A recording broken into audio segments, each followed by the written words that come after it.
Gadan, anduang pigtutubo na ng miyembro kan New People's Army sa nangyaring engkwentro sa barangay Simawa, Uson, Masbate alas 5:40 kasubagong aga. Sigun sa tagapagtaram kang 9th Infantry Division Philippine Army na si Major Frank Roldan, antes ang engkwentro, nakaresibe din sumbong ang tropa kan 2nd Infantry Battalion dapit sa pigigibong extortion kan mga rebeldes sa lugar. Nagdurar nin 20 minutos ang pakikipagribayan ng putokan mga rebelde na miyembro kan Platoon 2 Committing Larangan Guerrilla South Regional Committee 4 na nauli sa pagkagadang kanduwang nasabing NPA.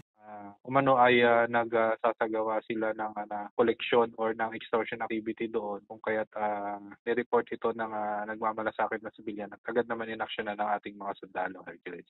Narikover man sa lugar kan engkwentro ang 5 high-powered firearms, 29 anti-personnel mines, asin iba pang kagamitan pang gyera.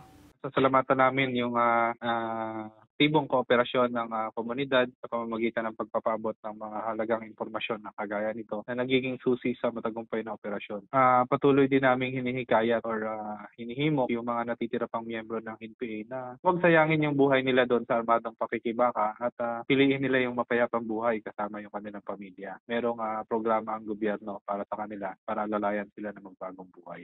Sa ngunyan, padagos pang pig-aaram kan otoridad ang pagkakabisto kan mga nagadan na rebelde. Para sa mga baretang tatak Bicol, Hercules Barbacena.